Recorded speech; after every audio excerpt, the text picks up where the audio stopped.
সুপ্রভাত সকলকে। সুপ্রভাত জানাই র্যাম্বেল হুইলের পর্দায়। আজ দ্বিতীয় দিন দীঘায়। আজ লেরয় থেকে চেক আউট করে আজ নতুন একটি প্রপার্টিতে চেক ইন করবো, তার তথ্য থাকবে পরে। এখন আমরা যাচ্ছি মেরিন ড্রাইভের দিকে। মেরিন ড্রাইভে আজকে ঘোরাঘুরি করে তারপর কিন্তু আমরা যাব বিচিত্রপুরে, তারও ভিডিও থাকবে। চলুন দেখতে থাকুন আর সাথে থাকুন আমাদের।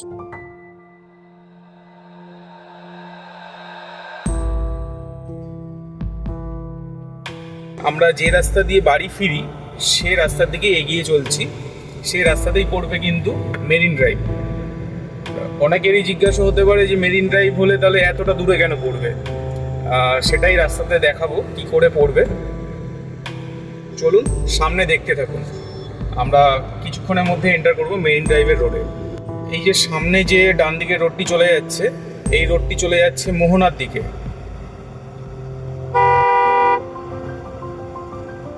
এই রোডটি চলে যাচ্ছে মোহনার দিকে।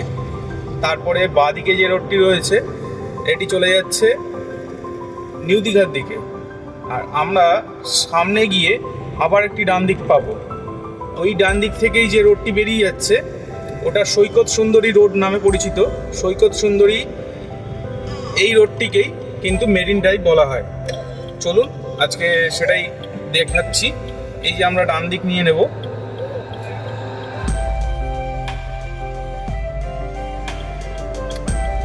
সকলকে দেখছেন এদিকে যাচ্ছে। মন্দারমণি, তাজপুর, শঙ্করপুর সব কিন্তু এই রোডেই পড়বে। সৈকত সুন্দরী রোড ধরে প্রথমে শঙ্করপুর, পরে তাজপুর যাব। মন্দারমণি আজকে আর যাচ্ছি না, কারণ বিকালবেলা আজকে বিচিত্রপুর যাওয়ার আছে। তারপর কেমন লাগছে বলো? ভীষণ ভালো লাগছে।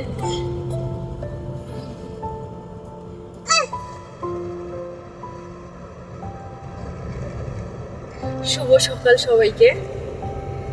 আজকে দীঘা দ্বিতীয় দিন। আমরা যাচ্ছি মেরিন ড্রাইভের দিকে।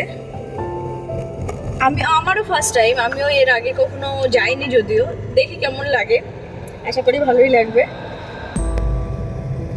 ভিডিও কেমন লাগছে আর কোনো ভুল ত্রুটি হলে সেটা কিন্তু অবশ্যই জানাবেন, যাতে করে আমাদেরকে সেটা থেকে আরও ভালো করা যায়। সেই প্রশিক্ষণ বা সেই শিক্ষাটা আমরা সেখান থেকে পাবো। অবশ্যই কিন্তু জানাবেন কমেন্ট বক্সে যে কোন জায়গায় ভুল হচ্ছে না হচ্ছে। যেহেতু আমরা নতুন, আমাদের ভুলটা হবেই, এটা স্বাভাবিক। আর ভুলটা হওয়াটাই ন্যায্য। সেহেতু আপনাদের কাছ থেকে আমাদের শেখার অনেক কিছু আছে। আপনারা যেটা মনে হবে যে ভুল হচ্ছে সেটা কিন্তু অবশ্যই জানাবেন কমেন্ট বক্সে। আমরা আমাদের তরফ থেকে চেষ্টা করি যতটা ইনফরমেশন আপনাদেরকে কালেক্ট করে দিতে পারি। আমাদের ডান দিক থেকে বয়ে গেছে চম্পা নদী। এই নদীটি সমুদ্রে মিশেছে, যেটার মোহনা আমরা বারবার কিন্তু দেখতে যাই এবং যা আমাদেরকে বারবার মুগ্ধ করে। এই সামনের মোড়টি একটু ভালো করে লক্ষ্য করবেন। এখানে সাইনবোর্ড দেওয়াও আছে। এখান থেকে কিন্তু আমরা ডান দিক নিয়ে নেব।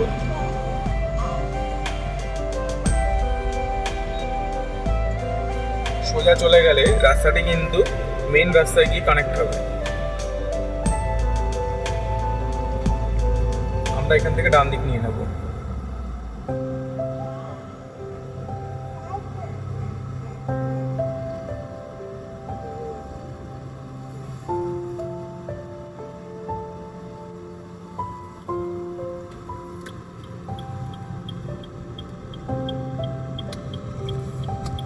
উপরে সাইনবোর্ডে লেখা রয়েছে শঙ্করপুর 1.7 কিলোমিটার, তাজপুর 7 কিলোমিটার।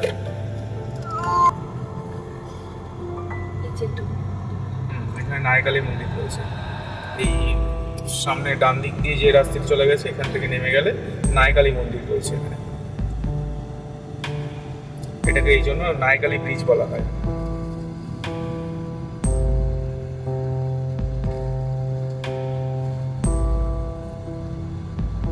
এখানে কিন্তু নায়কালী মন্দির খুব জাগ্রত মন্দির। এখানকার লোকালের জন্য কিন্তু একটা বড় ইমোশন। যারা সমুদ্রে মাছ ধরতে যায় বা ট্রলার বা নৌকোয় করে সমুদ্রে রাতের পর রাত আমাদের জন্য মাছের জন্য থাকে, তাদের জন্য কিন্তু এটা ভীষণ বড় একটা ইমোশন। তারা কিন্তু হ্যাঁ, মৎস্যজীবীদেরই কিন্তু এটা প্রধান থাকে।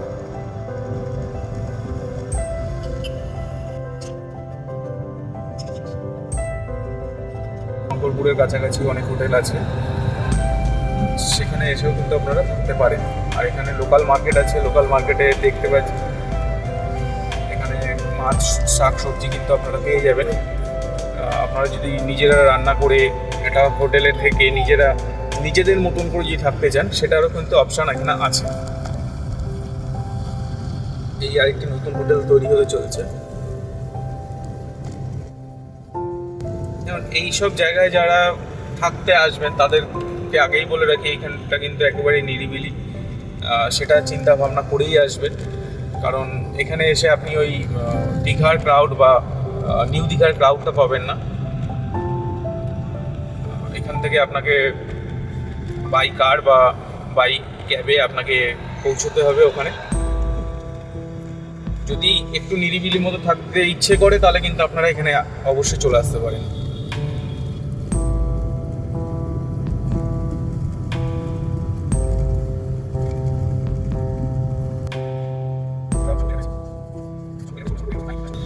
শঙ্করপুর বিচ এন্টার করে গেছি আমরা।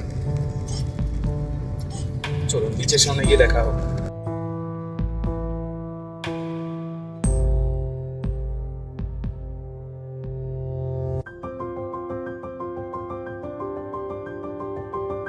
বেরিয়ে পড়েছি শঙ্করপুর থেকে, এখন যাব তাজপুরের দিকে। ডান দিকে এই যে জায়গাটা দেখছেন, এটা পার্কিং এরিয়া। তার অনেকটা বড় জায়গা নিয়ে কিন্তু শঙ্করপুরে পার্ক করা আছে। আপনারা চাইলে কিন্তু বেশ খানিকটা সময় এখানে কাটিয়ে যেতে পারেন। যারা এসে শঙ্করপুরে থাকতে চান তাদের জন্য কিন্তু অনেক হোটেল অপশনও রয়েছে, লজ অপশনও রয়েছে। তাই শঙ্করপুরে এসে থাকা কোনো অস্বাভাবিক কোনো কিছু নয়। অনেকে এসে এখানে একটা কোয়ালিটি টাইম স্পেন্ড করে।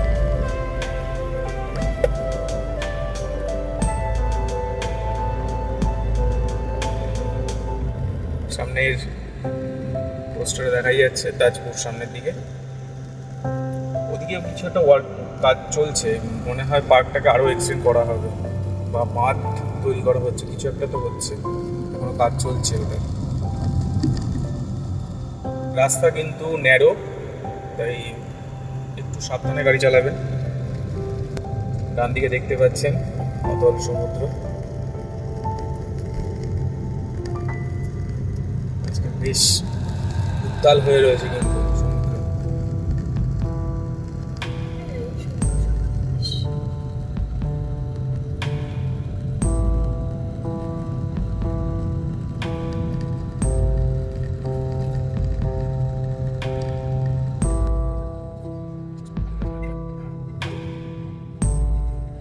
One, two and three. Ultimately আমরা এসে পৌঁছে গিয়েছি তাজপুরে, কিন্তু দেখে খুব খারাপ লাগছে। এখন কিন্তু সমুদ্র আমাদের থেকে বেশ খানিকটা দূরে, আর সামনে অনেকটা জায়গা বালি কিন্তু খুব নোংরা হয়ে রয়েছে। তাই বেবিকে নিয়ে চাইতেও আমরা ওখানে যেতে পারছি না। তাই ভাবলাম কিছুটা সময় এখানে একটি দোকানে বসেই কাটাই, একটু সমুদ্র দেখতে দেখতে কিছু ভুরিভোজ হয়ে যাক। ভুরিভোজের উদ্দেশ্যে আমরা নিয়ে নিয়েছি একটি ভোলা মাছ এবং একটি পমফ্রেট মাছের ভাজা। যেহেতু দীঘা থেকে আমরা খাওয়া দাওয়া করেই এসেছি, তাই বেশি কিছু খাবো না। এই দুটো খেতে খেতে সমুদ্রকে এনজয় করব। দারুণ লাগছে দূরে এই সমুদ্র দেখতে দেখতে এই ভুরিভোজ।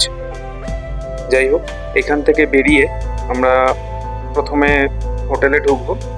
নতুন যে হোটেল আমরা বুক করেছি সেই হোটেলে ঢুকবো। সেখানে গিয়ে ফ্রেশ হয়ে খাওয়া দাওয়া করে তারপর আমরা যাব বিচিত্রপুরের উদ্দেশ্যে। তাজপুর থেকে আমরা বেরিয়ে পড়েছি। তাজপুরের সমুদ্র তো যতটা দূরে ছিল ঠিক ততটাই কাছে কিন্তু রয়েছে শঙ্করপুরের। তাই বেশ ভালো লাগছে এখানে এসে। আমার মনে হয় কিছুটা সময় শঙ্করপুরে কাটালেই বেটার হতো, কারণ তাজপুর থেকে অনেকটা দূরে যেহেতু সমুদ্র ছিল তেমন একটা ভালো লাগছিল না।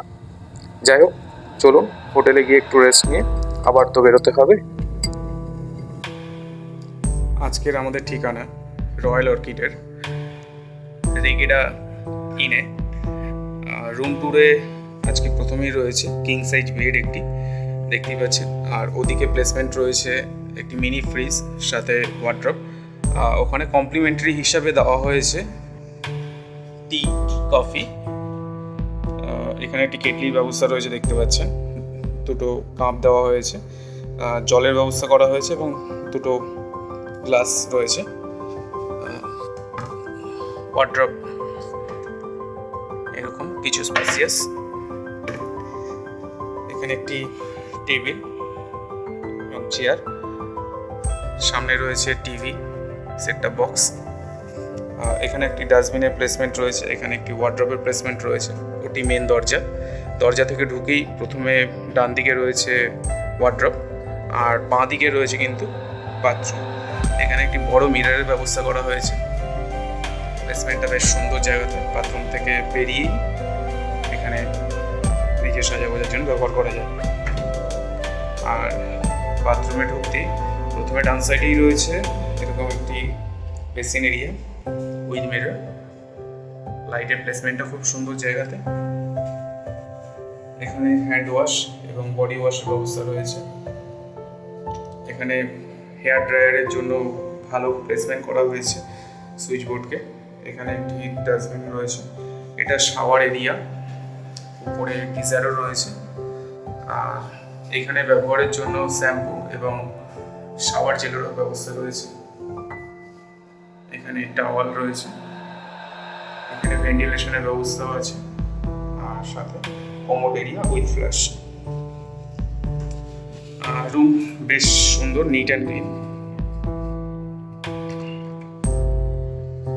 ভালো লাগলো।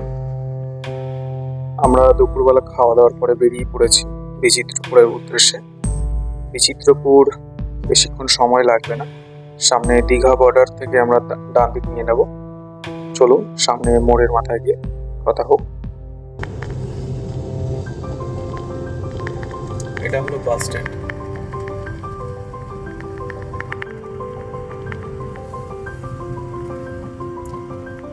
এটা হলো দীঘা বর্ডার।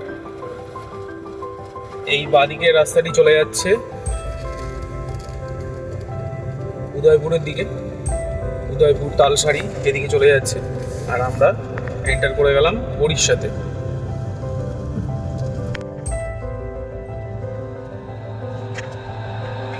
আমাদের র্যাম্বেল পর্দায় দেখুন উড়িষ্যাকে এক্সপ্লোর করছি। উড়িষ্যার যদি পারি তো সম্ভব হয় তাহলে আমি সুবর্ণরেখা নদীর ধারে যাব, গিয়ে ওই জায়গাটাকে এক্সপ্লোর করবো। জানি না এখন জোয়ার বা ভাটা কী চলছে, যদি না দেখা হয় তাহলে কিভাবে যেতে হয় বা ওখানে টিকিট কাউন্টারে কী ব্যবস্থা রয়েছে না রয়েছে।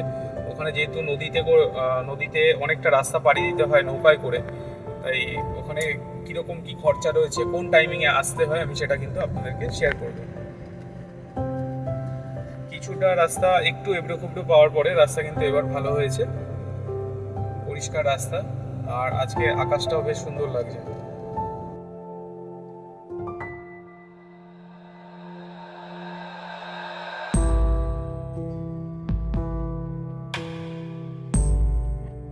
ওই বড় রাস্তা দিয়ে আস্তে আস্তে প্রথম যে জনবহুল মোড়টি পড়বে সেটা চন্দনেশ্বর মন্দিরের মোড়। ওই মোড় থেকে বাদিক নিয়ে নিতে হবে, বাদিক নিলেই পড়বে প্রথমে চন্দনেশ্বর মন্দির। আমরা কিছুটা সময় এই চন্দনেশ্বর মন্দিরে কাটালাম। মন্দিরের প্রাচীর শেষ হতেই ডান দিকে একটি গলি ঢুকে যাবে, ওই গলি থেকেই কিন্তু যেতে হবে বিচিত্রপুরের উদ্দেশ্যে। চন্দনেশ্বর মন্দিরের পর থেকে রাস্তা তুলনামূলক বড় হলেও পরে রাস্তা কিন্তু খুবই সরু হবে, তাই সাবধানে গাড়ি চালাবেন। আর এদিকে যেমনটা দেখতে পাচ্ছেন চারিদিকে জঙ্গল শুরু হয়ে গেছে, তবে বাইক নিয়ে আসলে কিন্তু এই রাস্তা কিন্তু রকমভাবে আনন্দ এবং উপভোগ করা যেতে পারে। আর সামনে পড়বে nature camp, Bichitrapur nature camp. Nature ক্যাম্পের আগেই বাদিক নিয়ে নিতে হবে আমাদের বোটিং এরিয়ার জন্য। ওখানে সাইনবোর্ডও দেওয়া আছে, ওখান থেকে বাদিক নিয়ে নিলেই কিন্তু চলে যাবেন বোটিং এরিয়া যে রয়েছে সেখানে। আমরা ওই দিক থেকে ওখানে গাড়ি পার্কিং করে ওদিক থেকে আসলাম, এই যে সোজা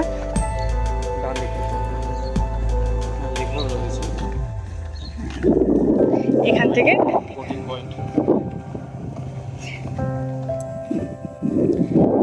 এই সামনেই আছে বোটিং, এখান থেকে আপনারা বোটিং করতে পারেন।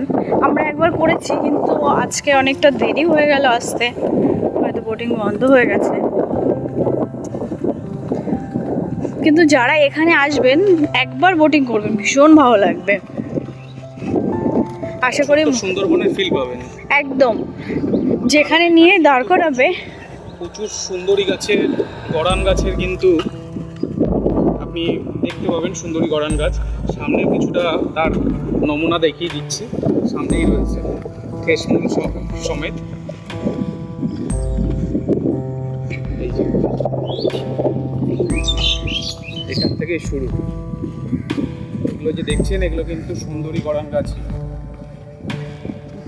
তারপর এরকম একটা মেট্রো পথ, ভীষণ সুন্দর আর খুব সুন্দর মিষ্টি হাওয়া দিচ্ছে, ভীষণ ভালো লাগবে।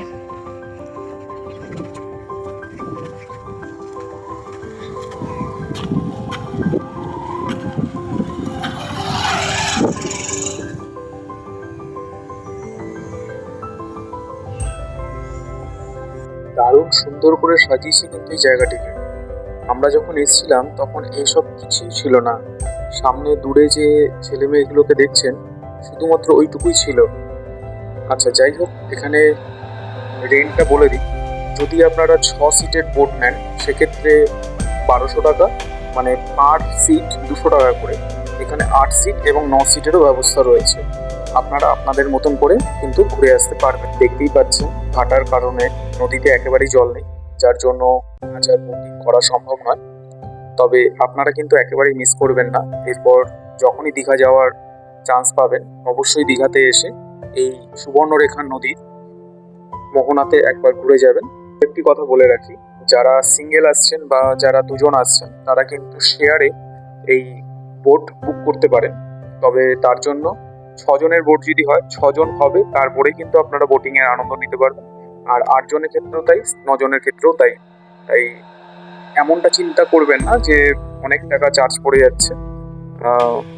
শেয়ারের ব্যবস্থা কিন্তু এখানে রয়েছে। আজকের মতন এই পর্যন্ত, দেখা হবে নতুন কোনো জায়গায় নতুন কোনো সন্ধানে। ভিডিওটি ভালো লাগলে লাইক, শেয়ার, সাবস্ক্রাইব করতে ভুলবেন না। আপনাদের এইটুকু সহযোগিতায় আমাদের মনোবল আরও বাড়িয়ে তোলে।